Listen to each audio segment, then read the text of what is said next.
Nak, hah? Jajan. Yeay, aingnya. Oke, mari kita lanjutkan saja ceritanya. Seperti biasa, yang belum tekan tombol like, bantu Mimin terlebih dahulu tekan tombol like-nya. Yuk, gas. Bab 2241 sampai bab 2245.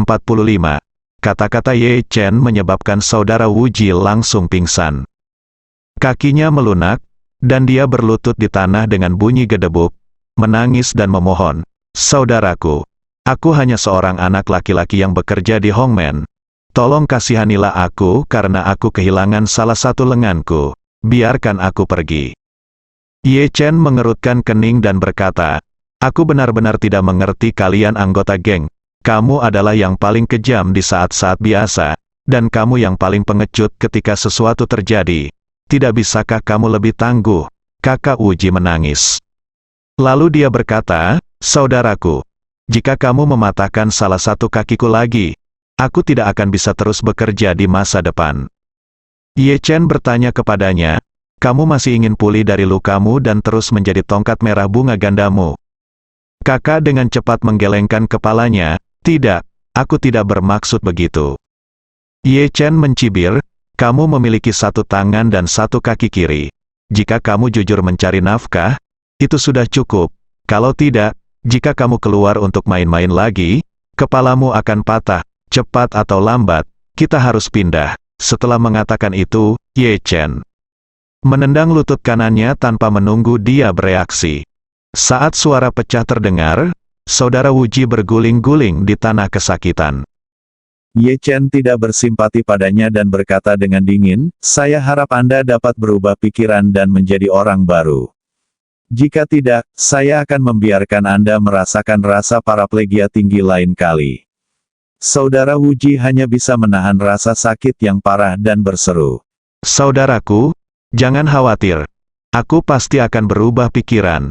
Aku pasti akan menjadi orang baru." Ye Chen mengangguk dan berkata dengan dingin, "Kamu tetap di sini dengan jujur. Di malam hari, orang-orang dari keluarga Zong mungkin akan mendatangimu. Jika mereka bertanya tentang keberadaan Zong Zitao, katakan saja padanya bahwa Zong Zitao dibawa pergi olehku." Saudara Wu Ji berkata tanpa ragu-ragu, "Oke, kakak, saya tahu." Liu Manqiong bertanya pada Ye Chen dengan heran, "Kemana kamu akan membawa Zong Zitao?" "Untuk pergi ke klub malam," Ye Chen berkata dengan santai, "Kami sepakat. Apakah kamu lupa, makan dulu, lalu pergi ke Lan Kuai Fong pergi ke klub malam setelah makan malam."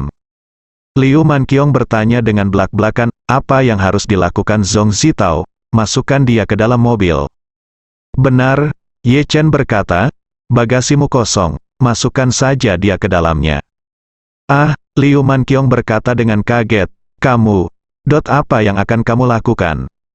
Ye Chen meraih keras Zong Zitao, menariknya ke atas, dan berkata, "Kamu akan tahu apa yang ingin aku lakukan malam ini, setelah itu."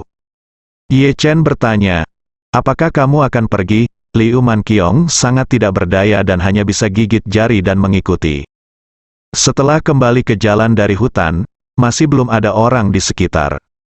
Ye Chen langsung membuka bagasi Tesla dan memasukkan Zong Zitao yang tidak sadarkan diri ke dalamnya. Zong Zitao saat ini dalam keadaan koma yang parah. Tanpa intervensi dari luar, dia mungkin tidak akan bisa bangun besok. Setelah menutup pintu bagasi, Ye Chen berkata kepada Liu Manqiong, "Kamu mengemudi. Saya tidak paham dengan jalannya." Liu Manqiong bertanya kepadanya, "Ketika kamu datang ke sini, kamu bilang kamu akan mengemudi. Apakah itu karena kamu diharapkan mereka akan mengikuti kita?" "Iya." Ye Chen sedikit mengangguk. Liu Manqiong bertanya, "Jadi, Anda sengaja membawa mereka ke sini untuk menangani mereka?" "Itu benar," Ye Chen berkata dengan tenang, "Anda tidak perlu melihat pemiliknya untuk memukuli seekor anjing. Tetapi Anda harus memilih yang cocok tempat dan kamu tidak dapat berbuat apa-apa. Anjing-anjing ini hanya berlarian, dan kamu tidak dapat melakukan apapun untuk membiarkan mereka menggonggong dengan liar di pusat kota." Liu Manqiong melihat pernyataan Ye Chen yang meremehkan, dan kemudian memikirkan tentang apa yang baru saja dia lakukan. Selesai, dia tidak bisa menahan diri untuk tidak berkata, kamu hanyalah iblis. Iblis, Ye Chen mengerutkan kening dan berkata, aku, iblis, tidak pernah berpikir untuk melanggarmu, tetapi pria di bagasi tidak hanya ingin untuk melanggarmu sendiri, tetapi juga ingin orang-orang kuat itu melanggarmu bersama-sama. Jadi menurutmu siapa yang benar dan siapa yang salah? Wajah Liu Manqiong menjadi merah dan putih, dan dia berkata dengan marah setelah beberapa saat, kalau begitu kamu tidak bisa lawan kekerasan dengan kekerasan. Ye Chen tertawa dan berkata, saya sudah melakukan kekerasan, jadi menurut Anda apa yang harus saya lakukan? Saya akan memberikannya kepada mereka. Minta maaf, Liu Manqiong. Melihat ekspresi bercanda di wajah Ye Chen dan tahu bahwa dia tidak bisa mengalahkannya, jadi dia mengabaikannya dan masuk ke dalam mobil. Ye Chen juga duduk saat ini, mengencangkan sabuk pengamannya, dan berkata, Nona Manqiong, apa yang akan Anda bawakan untuk saya makan malam ini? Liu Manqiong berkata dengan marah, jika Anda tidak makan, Anda akan kenyang kemarahan. Selesai. Setelah mengatakan itu, dia tidak bisa menahan diri untuk tidak memutar matanya ke arah Ye Chen. Dia sudah membuat konsesi di dalam hatinya, tetapi nadanya masih sedikit tidak puas dan berkata, aku akan mengantarmu untuk makan mie pangsit paling terkenal di Pulau Hong Kong. Ada juga Anda dapat membeli beberapa makanan ringan lagi untuk dimakan seperti babat uang dan bakso kari bersama-sama. Jika Anda belum kenyang, Anda juga bisa makan kepiting pedas di tempat perlindungan topan. Ye Chen mengangkat alisnya dan tersenyum, kedengarannya enak, jadi terima kasih atas kerja kerasmu. Nona Qiong ada di sini untuk menghiburmu. Jika kamu datang ke Jinling sebagai tamu di lain hari, aku akan mentraktirmu bihun bebek dan asin, bebek. Liu Manqiong meliriknya dan tidak bisa menahan nafas, tidak ada yang bisa saya lakukan untuk Anda. Setelah itu, dia pergi dari Hong Kong, Hualing, kembali ke daerah perkotaan Pulau Hong Kong. Karena jam sibuk dalam perjalanan pulang, keduanya berhenti, dan butuh waktu lebih dari 1 jam untuk mencapai kota Pulau Hong Kong. Liu Manqiong mengemudikan mobilnya ke jalan jajanan yang ramai dan ramai. Setelah memarkir mobil, dia bertanya kepada Ye Chen dengan gugup, apa yang harus saya lakukan dengan Zhong Zitao? Dia tidak akan bangun, kan? Ye Chen berkata sambil tersenyum. Jangan khawatir, saya tidak akan bangun. Itu bagus. Liu Manqiong menghela nafas lega dan berkata, ayo turun dari mobil, kita sudah di tempat makan. Ye Chen mengangguk, membuka pintu dan keluar dari mobil. Liu Manqiong dengan hati-hati menekan tombol kunci mobil beberapa kali, dan setelah memastikan mobilnya terkunci, dia membawa Ye Chen ke jalan jajanan. Ye Chen memandangi jalan jajanan yang ramai dan bertanya dengan rasa ingin tahu, Nona Manqiong, apakah Anda sering datang ke tempat makan seperti ini? Ya. Liu Manqiong mengangguk dan berkata, saya sering pergi ke sana ketika saya masih muda. Saya masih datang ke sini untuk makan, dan sekarang masih sama, tidak jauh dari sekolah saya, dan saya biasanya datang ke sini untuk makan malam sebelum pulang. Ye Chen bertanya dengan bingung, keluargamu sangat kaya, mengapa begitu? Kamu datang ke sini untuk makan? Apakah kamu tidak mengkhawatirkan masalah keamanan? Liu Manqiong berkata, ini bukan era Zhang Ziqiang. Keamanan Pulau Hong Kong jauh lebih baik. Selain itu, ini adalah kawasan pusat kota dan saya kenal sebagian besar pedagang. Siapa yang akan menculikku di tempat seperti ini? Ye Chen mengangguk, masuk akal. Setelah mengatakan itu, Ye Chen bertanya padanya dengan rasa ingin tahu, kamu adalah wanita kaya, dan kamu sering datang ke sini untuk makan. Apakah ada yang istimewa dari tempat ini untukmu? Ya. Liu Manqiong berkata dengan tatapan nostalgia, ketika saya masih kecil, ibu saya sering mengajak saya ke sini untuk makan. Dia berkata bahwa saya sangat pilih-pilih tentang makanan ketika saya masih kecil, dan saya pilih-pilih makanan tanpa alasan dan tanpa aturan. Betapapun lezatnya makanan di rumah, saya tidak akan menyukainya. Jika saya suka makan, saya suka makan mie pangsit dan makanan ringan yang direbus dijual oleh pedagang kaki lima. Sekalipun para pelayan di rumah membuat makanan yang sama persis di rumah, aku tetap tidak suka memakannya, jadi dia selalu berjanji padaku bahwa selama aku sarapan dan makan siang, makanlah yang enak dan bawa aku ke sini untuk makan makanan lezat malam ini." Saat dia berbicara, Liu Manqiong menghela nafas pelan dan bergumam dengan ekspresi sedih, "Sejak ibuku meninggal, aku datang ke sini untuk makan hampir setiap hari, mulai dari sekolah dasar hingga aku lulus dari sekolah menengah khusus perempuan dan melanjutkan ke perguruan tinggi. Ayah saya saat itu saya ingin melanjutkan ke universitas yang lebih baik di Amerika. Tetapi saya tidak sanggup tinggal di sini. Jadi saya memilih untuk tinggal di Pulau Hong Kong. Anda mungkin tidak percaya, tetapi ketika saya besar nanti, selain meninggalkan Pulau Hong Kong bersama ibu saya ketika saya masih kecil, saya juga memilih untuk tinggal di Pulau Hong Kong. Setelah dia pergi, saya hampir tidak pernah meninggalkan tempat ini lagi." Melihat ekspresi kesepian Liu Manqiong, Ye Chen tiba-tiba bersimpati dengan wanita muda dari keluarga kaya raya Hong Kong ini. Meskipun Liu Jiahui kaya, Liu Manqiong masih gagal memiliki masa kecil yang utuh. Pengkhianatan ayahnya dan kematian dini ibunya telah menghancurkan masa kecilnya. Dalam hal ini, pengalaman Ye Chen dan Liu Manqiong agak mirip. Meskipun orang tuanya memiliki hubungan yang sangat baik, setelah mereka meninggal, masa kecil Ye Chen benar-benar berantakan. Sejak itu, Ye Chen tinggal di panti asuhan selama 10 tahun. Meskipun Bibi Li merawatnya, itu masih merupakan 10 tahun yang menyakitkan bagi Ye Chen.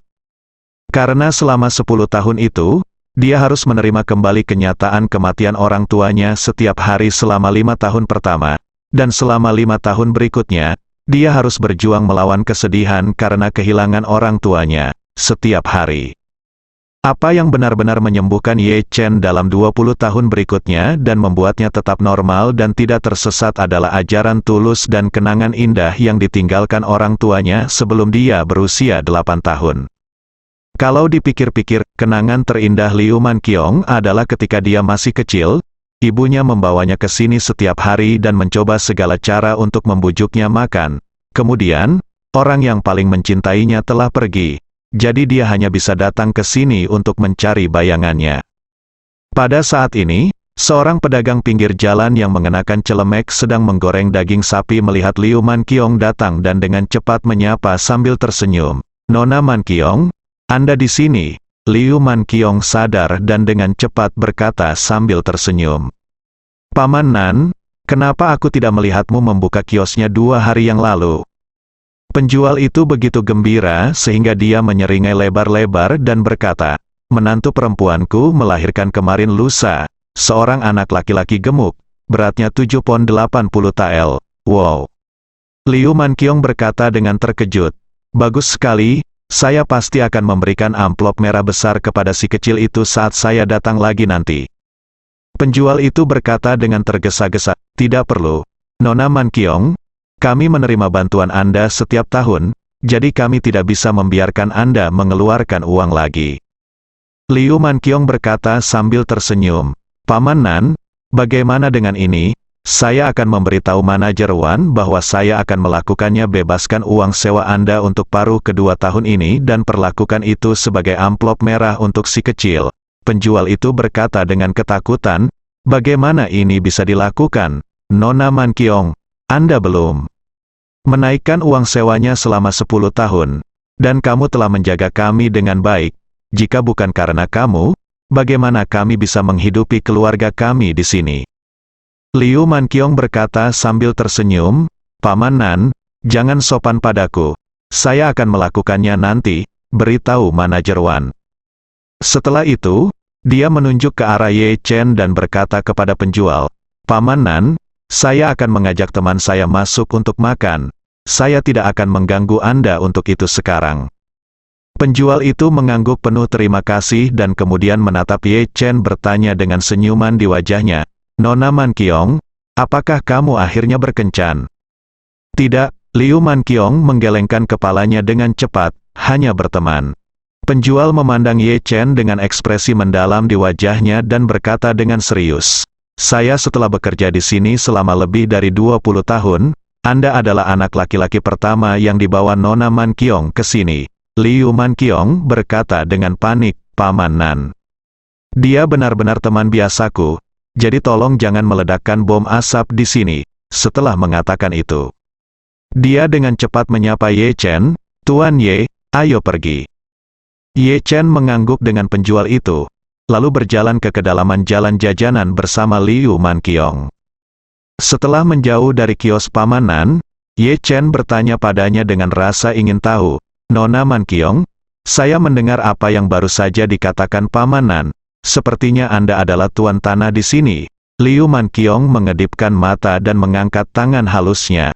Dia memberi isyarat di sepanjang ujung jalan jajanan dan berkata dengan senyum bangga, "Seluruh jalan ini milik saya." Oh, Ye Chen tidak bisa tidak mengagumi. Bosnya sangat murah hati. Liu Manqiong tersenyum dan berkata, "Jika Anda ingin mempertahankan beberapa orang dan barang, Anda selalu harus membayar harganya." Tepat setelah selesai berbicara, beberapa pedagang kaki lima melihat Liu Manqiong dan berkata dengan sangat hormat, "Halo, Nona Manqiong, Nona Manqiong, Anda di sini, Nona Manqiong, apa yang ingin Anda makan malam ini?" Liu Manqiong menyapa mereka satu persatu dan bahkan dapat memanggil nama semua orang. Setelah menyelesaikan hiburan, dia berkata kepada Ye Chen, "Perekonomian Pulau Hong Kong telah berkembang pesat dalam beberapa tahun terakhir. Tempat-tempat seperti ini telah lama dibeli dan dipersiapkan untuk pembangunan kembali. Saat itu, pemilik jalan ini ingin mengemudi pergilah para pedagang ini. Setelah masa sewanya habis, harga sewanya naik beberapa kali lipat dalam semalam. Banyak pedagang yang tidak mampu membayar sewa, jadi mereka menutup kiosnya satu demi satu. Jadi aku memohon pada ayahku untuk membelikan tempat ini untukku. Apapun yang terjadi, selama dia bersedia membeli tempat ini dan memberikannya kepadaku, aku akan mengizinkan dia menikahi wanita itu." Dengan itu, Liu Manqiong merentangkan tangannya dan berkata sambil tersenyum, "Jadi aku mendapatkan keinginanku dan menjadi bos jalan ini, kios dan toko di kedua sisi semuanya milikku. Bagaimana, bagus kan?" "Luar biasa," Ye Chen bertanya sambil tersenyum. "Jadi setelah kamu membeli jalan ini, kamu mengundang pedagang ini, apakah kamu kembali?" "Iya." Liu Manqiong mengangguk, "Saya mengundang mereka masing-masing ke sini dan berjanji kepada mereka bahwa selama mereka masih bersedia membuka kios di sini, saya tidak akan pernah menaikkan harga sewa. Tidak hanya itu, mereka beroperasi di sini. Saya membayar semua biaya air, listrik, pembersihan dan pemeliharaan. Harga telah meningkat tajam dalam beberapa tahun terakhir. Sewa yang mereka bayarkan setiap tahun sebenarnya tidak cukup untuk menutupi biaya pemeliharaan di sini, dan perusahaan ayah saya harus mensubsidi sebagian darinya setiap tahun." Ye Chen berkata sambil tersenyum, "Sepertinya ayahmu cukup baik padamu." Liu Manqiong mengangguk, "Dia sangat baik padaku, karena selama bertahun-tahun, dia selalu ingin menukarku pengampunan." Saat dia mengatakan itu, ekspresi Liu Manqiong berangsur-angsur menjadi lebih dingin. Dia berkata dengan serius, "Tetapi sungguh menyakitkan ketika ibu saya meninggal. Saya masih mengingat dengan jelas setiap adegan dirinya dari sakit hingga kematian. Jadi saya tidak akan pernah memaafkannya dalam kehidupan ini." Mata Liu Manqiong berkaca-kaca. Hong sepertinya membawa kembali beberapa kenangan yang menyakitkan. Jadi Ye Chen bertanya, "Ngomong-ngomong, Nona Manqiong, Paman Nan bilang kamu belum pernah membawa anak laki-laki ke sini sebelumnya. Kenapa kamu bertemu denganku di rumahmu untuk pertama kalinya hari ini? Apakah kamu akan mengajakku ke sini untuk makan?" Liu Manqiong cemberut, "Jangan sentimental. Aku tidak ingin membawamu ke sini." Ye Chen berkata buru-buru, "Bukankah kamu mengatakannya di meja makan? Kamu ingin membawakanku sesuatu untuk dimakan malam ini, makanan ringan di Pulau Hong Kong." Liu Manqiong berseru, "Aku mengatakan itu, tapi aku tidak ingin membawamu ke sini. Alasan mengapa saya mengatakan itu adalah untuk membiarkan Anda berhenti meskipun ada kesulitan, tetapi saya tidak berharap Anda setuju tanpa malu-malu." Saat dia berkata, Liu Manqiong menambahkan, "Selain itu, ada terlalu banyak jalan jajanan di Pulau Hong Kong. Karena kamu setuju, aku hanya bisa menemukan satu dan menyingkirkanmu." Ye Chen bertanya dengan bingung, "Lalu mengapa kita sekarang?" Di sini, Liu Manqiong terdiam sesaat, dan wajahnya yang cerah berubah menjadi merah, entah karena kegugupan atau rasa malu.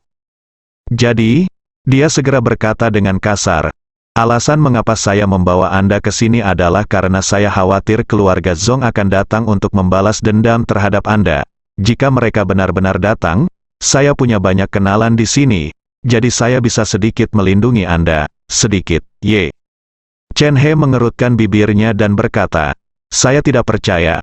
Apakah menurut Anda saya masih membutuhkan seseorang untuk melindungi saya?" Liu Manqiong memutar matanya ke arahnya dengan marah dan berkata, Oke, kamu yang terbaik, apakah kamu tidak pergi ke Lan Kuai Fong malam ini?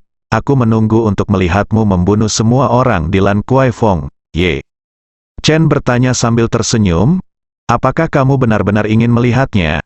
Kata Liu Manqiong dengan marah, "Ya, saya benar-benar ingin melihatnya. Saya khawatir Anda tidak dapat menutupi saya, tetapi saya masih ingin minta seseorang untuk menyelamatkan Anda."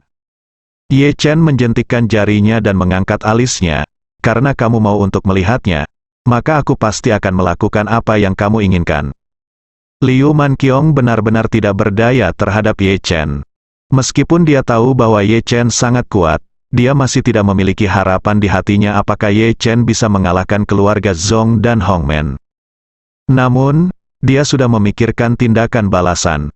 Jika masalah ini benar-benar sampai pada titik di mana tidak dapat diakhiri, saya akan meminta ayah saya untuk melapor. Jika masalah tidak bisa diselesaikan dengan campur tangan ayah, dia akan langsung melapor ke polisi. Apa yang terjadi hari ini adalah Zong Zitao memimpin orang untuk mengikuti mereka dan bahkan ingin membunuh Ye Chen. Ye Chen tidak bisa dianggap sebagai pembelaan diri. Pada saat itu, ayah dan polisi akan menekan keluarga Zong dan Hongmen, dan mungkin akan ada peluang untuk mediasi. Kemudian, Liu Manqiong membawa Ye Chen ke kedai pangsit yang sangat sibuk. Melihat meja-meja kecil di depan kios sudah penuh, dia tersenyum dan berkata kepada bosnya, "Paman Cheng, bisnisnya sangat bagus hari ini." Paman Cheng mendongak dan melihatnya, tidak terkejut sama sekali, dan berkata sambil tersenyum, "Nona Qiong, kami semua sangat senang mendengar bahwa Anda berkencan." Liu Manqiong bertanya dengan ekspresi terkejut di wajahnya, "Ini, siapa yang mengatakan ini? Itu terlalu bergosip." Cheng Bo tertawa, berkata, "Jie Kou Anan mengatakannya di grup WhatsApp kami, seluruh jalan kami mengetahuinya. Dia juga diam-diam mengambil foto Anda dan pacar Anda.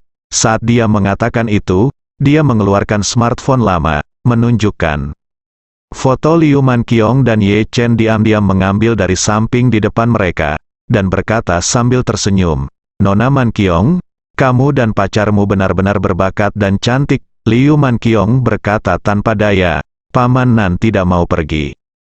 Menjadi seorang paparazi yang menulis berita gosip sungguh memalukan, mereka bilang mereka hanya teman biasa. Setelah itu, dia segera mengganti topik, "Lupakan saja, Paman Cheng, tolong bantu kami memasak 2 mangkuk mie pangsit." Paman Cheng mengangguk, mengeluarkan meja lipat dari bawah kios yang jelas jauh lebih bersih dari meja lainnya, meletakkannya di tempat terbuka, mengeluarkan 2 kursi lipat, meletakkannya di kedua ujung meja, dan berkata kepada Liu Manqiong, "Nona Manqiong, kalian berdua duduk dulu, dan saya akan memasakkannya untuk Anda." Liu Manqiong berkata, "Terima kasih atas kerja keras Anda, Paman Cheng. Saya akan membeli beberapa barang lainnya."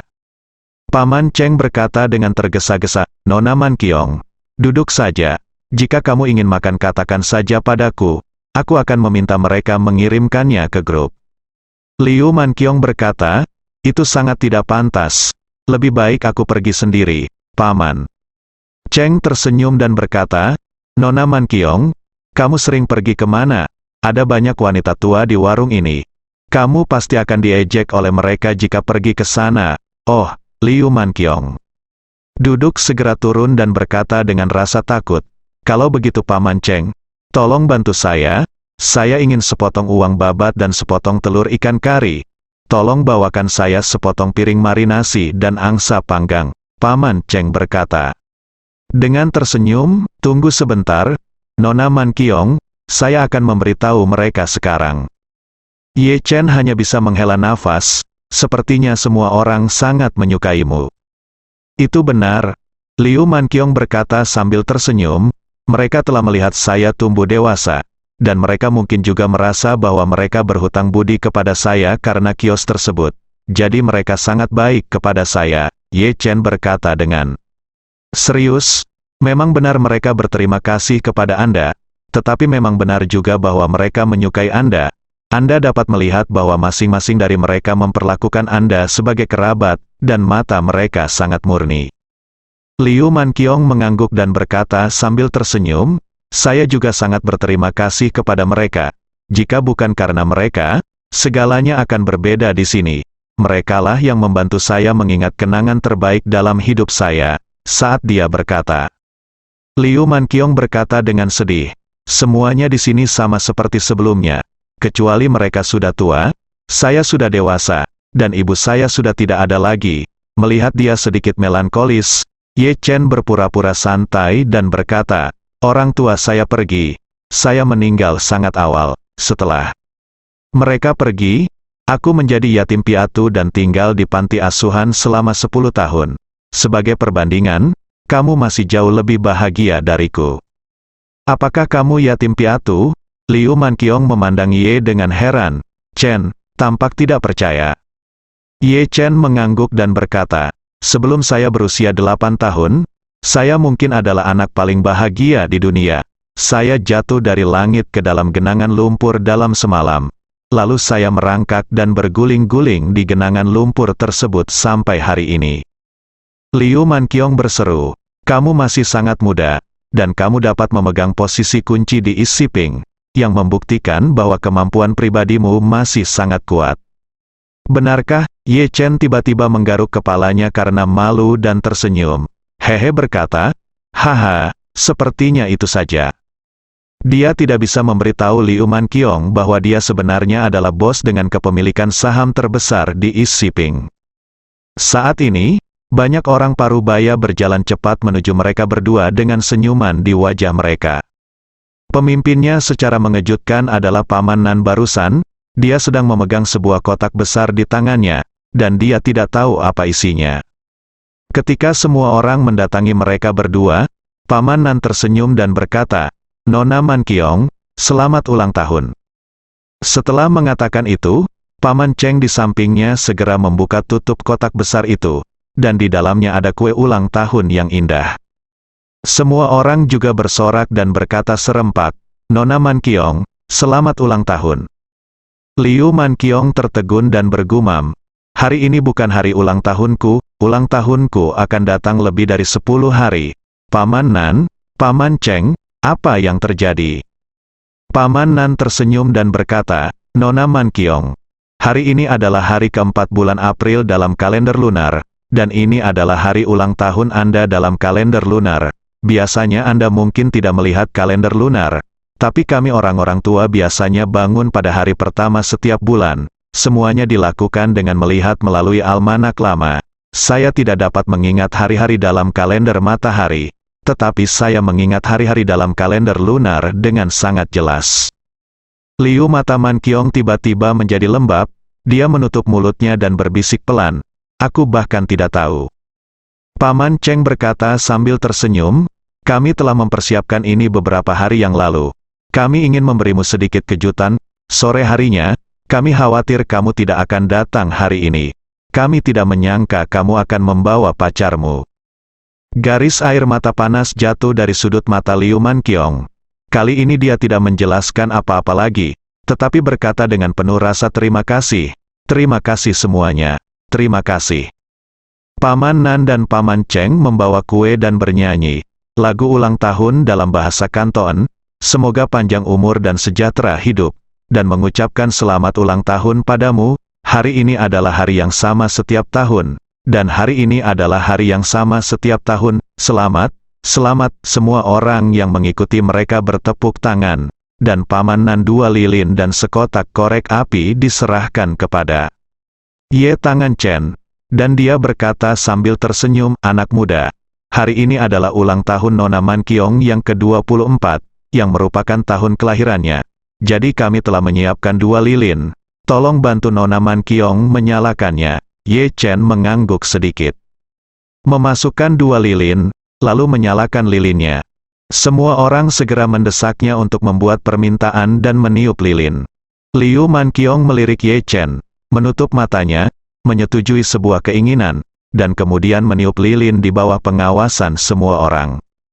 Semua orang bersorak lagi, dan kemudian semua orang menyajikan Liu Man Kiong dan Ye Chen sepotong makanan atau camilan khusus mereka sendiri. Karena setiap porsinya sangat kecil, Paman Cheng juga berkata kepada mereka berdua, "Kami tahu Nona Man Kiong, saya tidak suka limbah, jadi saya siapkan sedikit untuk setiap porsi. Jika tidak cukup untuk makan, tanyakan saja dan kami akan menyiapkan lebih banyak untuk kalian berdua." Liu Man Kiong berkata dengan mata merah, "Terima kasih semuanya karena telah begitu bijaksana dan mengingat saya, ulang tahun." Paman Cheng tersenyum dan berkata, "Ini semua sebagaimana mestinya. Nona Man Kiong, izinkan saya mengatakan sesuatu yang mulia atas nama semua orang. Anda seperti putri kami sendiri di mata kami." Setelah itu, dia segera berkata kepada semua orang, "Ayo semua pergi. Pergi, dan jangan ganggu dunia 2 orang Nona Man Kiong." Ketika semua orang bubar, kue dan meja berisi makanan dan makanan ringan tertinggal. Mata Liu Man Kiong masih merah, dan tanpa sadar dia melihat tumpukan makanan di atas meja, yang bahkan mencapai tingkat kedua. Ye Chen menatapnya dan bertanya dengan lembut, "Merindukan ibumu?" Liu Man Kiong kembali sadar dan mengangguk dengan lembut. Air mata mengalir deras, dia segera menyekanya dengan tangannya dan berkata, "Kapanpun waktunya tiba. Ini hari ulang tahunku, aku sangat merindukannya." Saat dia mengatakan itu, dia tersenyum cepat, menatap Ye Chen, mengulurkan tangannya, dan berkata dengan nada centil, "Beri aku hadiah ulang tahun, apa saja, oke." Ye Chen berkata dengan canggung, "Lihat apa yang terjadi. Aku tidak tahu ini hari ulang tahunmu hari ini, dan aku tidak mempersiapkan apapun sebelumnya." Liu Man Kiong tersenyum dan berkata, "Tidak masalah, semuanya baik-baik saja, Anda juga bisa memberi saya koin." Ye Chen berpikir sejenak dan bertanya padanya, "Apakah Anda ingin salah satu pil dali yang dapat menyembuhkan semua penyakit?" Liu Man Kiong tidak dapat menahan tawa, "Tidak, kamu benar-benar memiliki dali pils, ah." Ye Chen mengangguk dan berkata dengan serius, "Sejujurnya, saya biasanya bekerja paruh waktu sebagai penipu. Saya selalu membawa beberapa dali pils. Ketika saya bertemu seseorang dengan yang dapat saya jalin hubungan baik, saya akan menjualnya, beri dia 1. Setelah mengatakan itu, Ye Chen mengeluarkan pil pereda darah yang disegel lilin dari sakunya, meletakkannya di tangan Liu Man Kiong, dan berkata dengan sangat serius, "Anggap saja ini sebagai hadiah ulang tahun dariku. Hadiah, selamat ulang tahun untukmu." Setelah Ye Chen mengatakan ini, dia berhenti dan berkata, "Kamu harus menyimpannya dengan baik dan jangan pernah membiarkan orang lain mengetahui atau melihatnya, apalagi menyebarkannya kepada orang lain. Yang terbaik adalah membawanya bersamamu.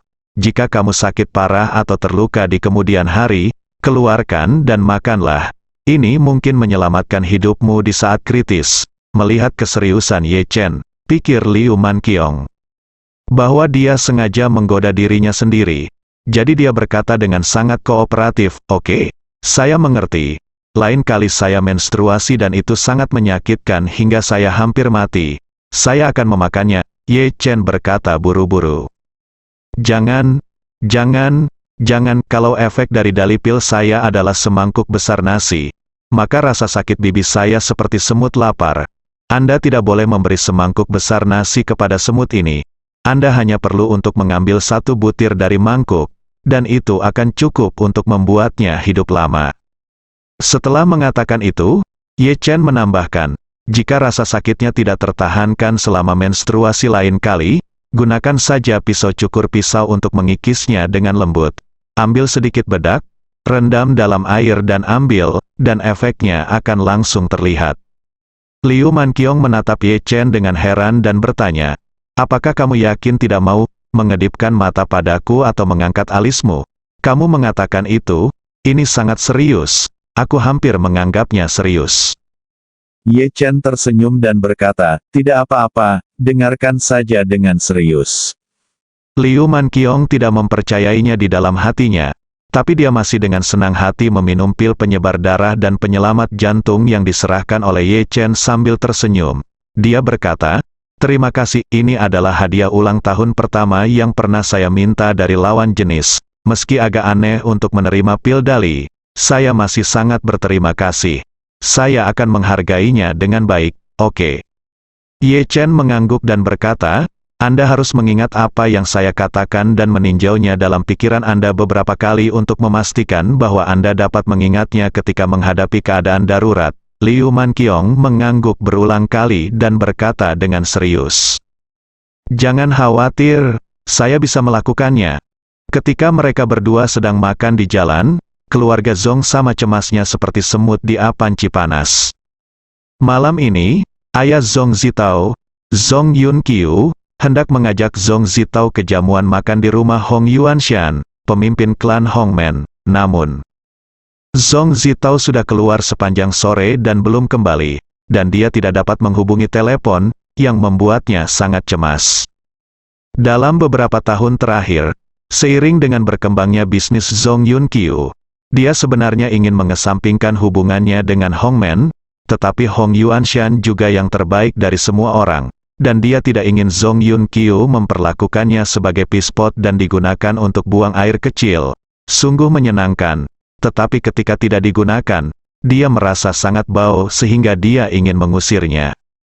Zong Yunqiu juga menyadari bahwa Hong Yuanshan sekarang menganggapnya sebagai sapi perah, sama seperti dia menganggapnya sebagai pendukungnya, dan dia tidak mau melepaskannya bahkan jika dia mati. Oleh karena itu, dia hanya bisa mencoba yang terbaik untuk menstabilkan Hong Yuanshan. Hong Yuanshan baru-baru ini menghasilkan banyak uang dari bisnis penyelundupan daging beku. Namun karena skalanya tidak cukup besar, ia berharap Zong Yunqiu dapat mendaftarkan perusahaan pelayaran untuk membantunya mengambil barang dari luar negeri ke Pulau Hong Kong. Selain itu, dia juga ingin Zong Yunqiu mengeluarkan sejumlah uang untuk membelikannya sejumlah speedboat yang kuat sehingga dia bisa menyelundupkan daging beku langsung ke daratan melalui saluran ini. Agar Zong Yunqiu tidak diberi kesempatan untuk menolak, Hong Yuanshan, sang ayah baptis, akan menurunkan martabatnya dan mengundang putra baptisnya ke perjamuan, dan kemudian membuat permintaan di meja makan. Bahkan Zong Yunqiu tidak bisa menolak. Namun, setelah lama menunggu di rumah, Hong Yuanshan merasa sedikit kesal saat Zong Yunqiu tidak terlihat. Dia menelepon dan berkata, Yunqiu, kamu bodoh sekarang. Bahkan aku tidak dapat menghubungimu, aku telah menunggumu datang untuk makan malam di rumah selama bertahun-tahun, dan aku bahkan belum melihatmu sampai sekarang. Apa yang kamu lakukan? Apa maksudmu? Jika kamu memandang rendah aku sebagai ayah baptismu, katakan saja begitu.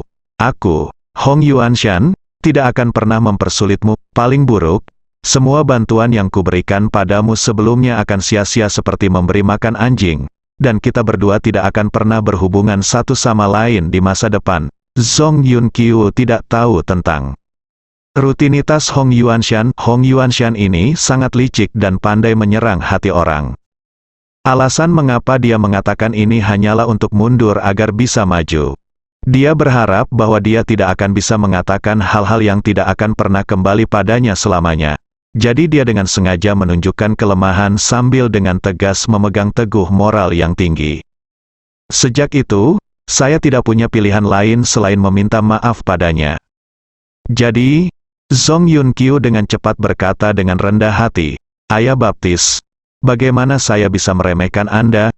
Anda adalah ayah baptis saya untuk 1 hari dan selama sisa hidup saya. Saya, Zong Yunqiu, tidak dapat berada di tempat saya hari ini tanpa dukungan Anda, Hong Yuanshan. Dia bertanya, lalu kenapa kamu belum datang? Bukankah terlalu berlebihan membiarkanku pergi tanpa mengucapkan sepatah kata pun? Zong Yunqiu buru-buru berkata, ini tidak adil.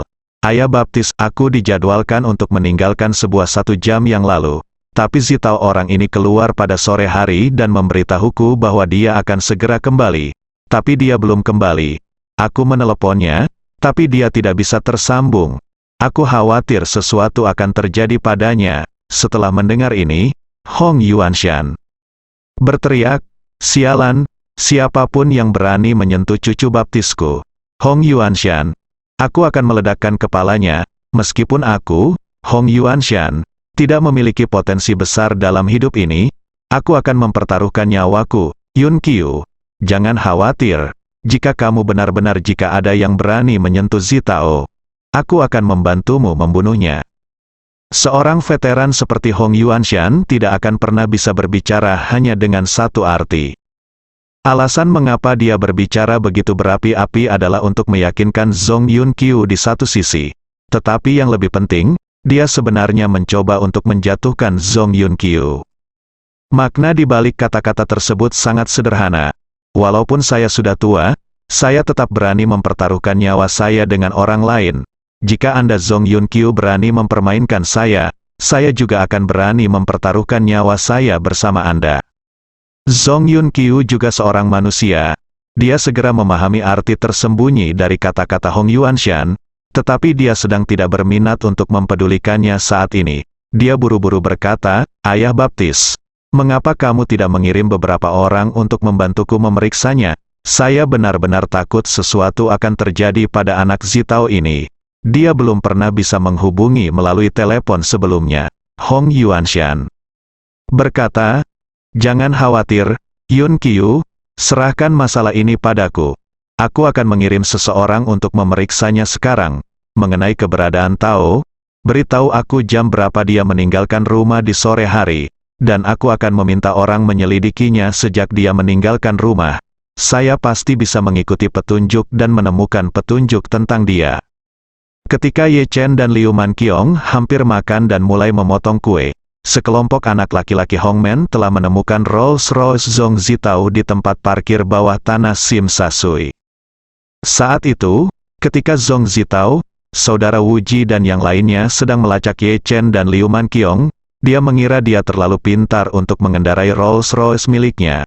Lagi pula, target Rolls-Royce itu terlalu mencolok, dan dia takut Ye Chen akan menemukannya sebelumnya. Namun, saat berbaring di bagasi Liu Manqiong, dia tidak pernah bermimpi bahwa Ye Chen telah memperhatikan mereka jauh sebelum mereka berangkat. Ketika anak laki-laki Hongmen menemukan Rolls-Royce Zhong Zitao, mereka melaporkannya ke Hong Yuanshan dan memanggil kamera pengintai di tempat parkir untuk mencari petunjuk setelah Zhong Zitao meninggalkan Rolls-Royce. Pada saat ini, Zhong Yunqiu yang tidak sabar juga datang ke rumah Hong Yuanshan dan menunggu kabar bersamanya. Segera, anak laki-laki di depan membalas pesan tersebut. Zhong Zitao benar-benar masuk ke dalam mobil saudara janji tongkat merah Hongmen Suanghua dan mengikuti saudara janji dan semua anak buahnya keluar dari tempat parkir. Ketika berita itu muncul kembali, Hong Yuanshan segera memerintahkan seorang pria paruh baya di sebelahnya, "Pelatih Lin, tolong hubungi Wu Ji secepatnya dan tanyakan di mana anak ini sekarang." Pria bernama Pelatih Lin segera mengangguk dan mengambil telepon, menemukan nomor itu dan memutarnya. Namun, ada nada di ujung lain telepon yang mengatakan bahwa pihak lain tidak dapat terhubung untuk sementara. Pelatih Lin mengerutkan keningnya dan berkata, "Tuan, telepon seluler Wu Ji tidak boleh berada di area servis." "Lakukan," Hong Yuanshan berseru. "Cari adik laki-laki Wu Ji dan tanyakan di mana mereka berada."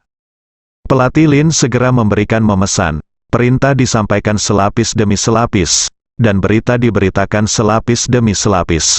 Akibatnya, seluruh anggota Hongmen yang muncul di video bersama Wu Ji, tanpa terkecuali, semuanya hilang. Ketika Zhong Yunqiu mendengar ini, dia tanpa sadar berkata, "Ayah baptis, mungkinkah ayam hitam itu mengkhianatinya dan dengan sengaja menculik anakku untuk mendapatkan tebusan?" Hong Yuanshan melambaikan tangannya, "Kamu tidak perlu khawatir ayam hitam itu menculik Zitao. Ayam hitam itu, saya memahami situasinya dengan sangat baik. Seluruh keluarga orang ini ada di Pulau Hong Kong, dan dia tidak memiliki keberanian." Pelatih Lin di samping berkata dengan tajam, Tuan Zhong, saya curiga Tuan Zhong dan Wu Ji pasti mengalami semacam kecelakaan." Hong Yuanshan berkata dengan dingin, Saya tidak percaya bahwa masih ada orang di Pulau Hong Kong yang berani menyentuh cucu baptis saya dan orang-orang saya. Siapa berani sekali? Pelatih Lin berkata, Guru, saya telah meminta orang-orang untuk terus melacaknya. Pergerakan Wuji dan kendaraannya.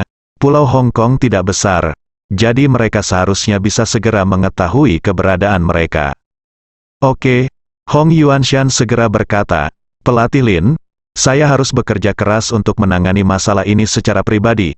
Kalau terjadi sesuatu, saya khawatir hanya Anda, Pelatih Lin, yang dapat menangani keadaan darurat dengan mudah. Pelatih Lin menggenggam tangannya dan berkata dengan keras, Jangan khawatir, Guru, Lin akan berusaha sekuat tenaga.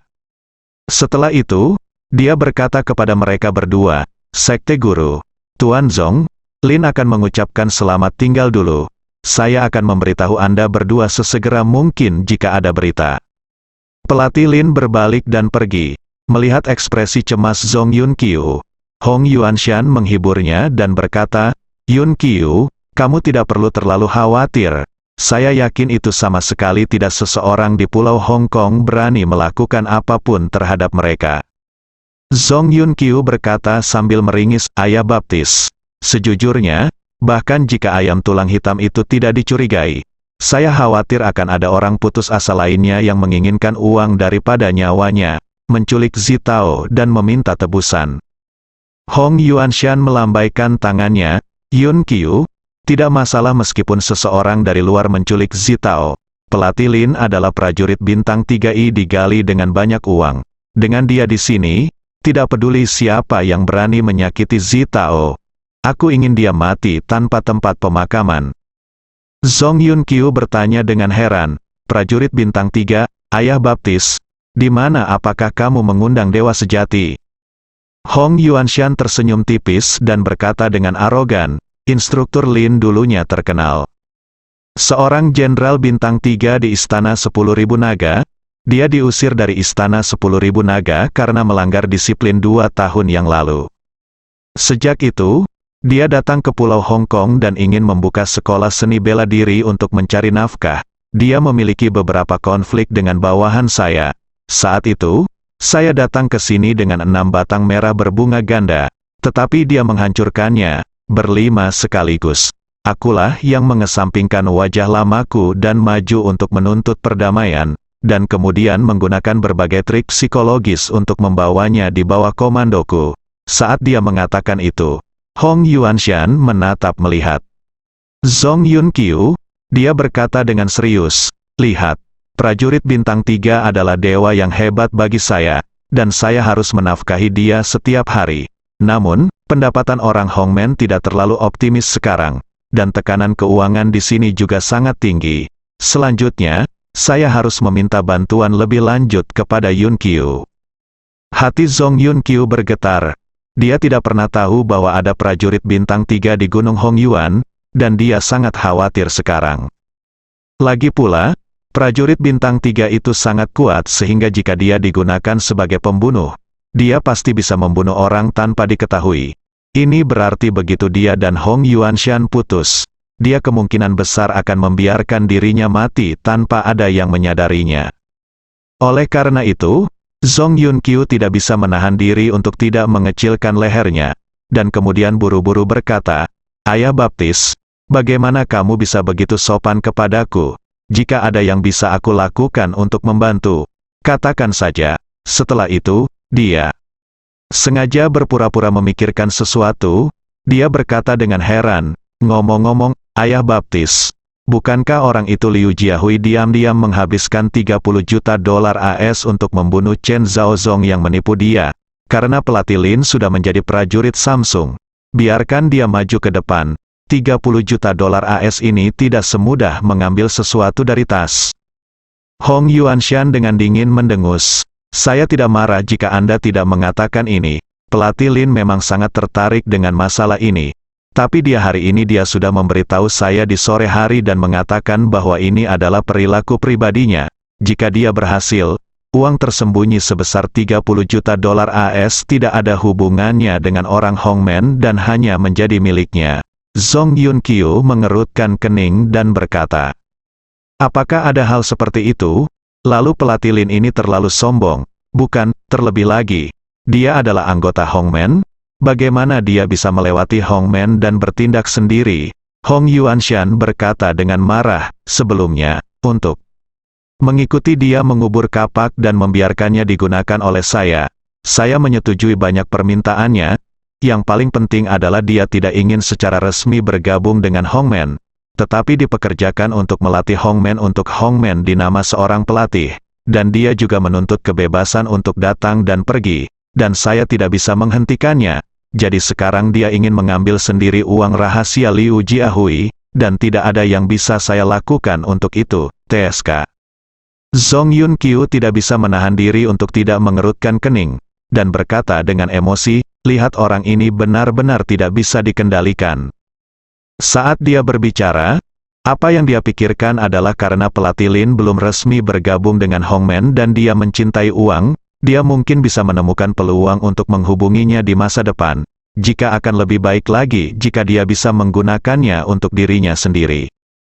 Hong Yuanshan tidak tahu apa yang dia pikirkan, jadi dia hanya mengambil kesempatan itu untuk menangis dan berkata, Yunqiu, awalnya saya berpikir bahwa setelah bunga tersembunyi senilai 30 juta dolar AS dimenangkan kali ini, situasi ekonomi Hongmen akan sangat besar, perbaikan, tapi sekarang tampaknya, saya khawatir masalah ini tidak akan sia-sia. Saat dia mengatakan itu, dia mengangkat kepalanya dan melihat ke arah Zhong Yunqiu, dan berkata dengan serius, Yunqiu, kesulitan Hongmen saat ini hanya bisa mengandalkan bantuanmu, bersambung.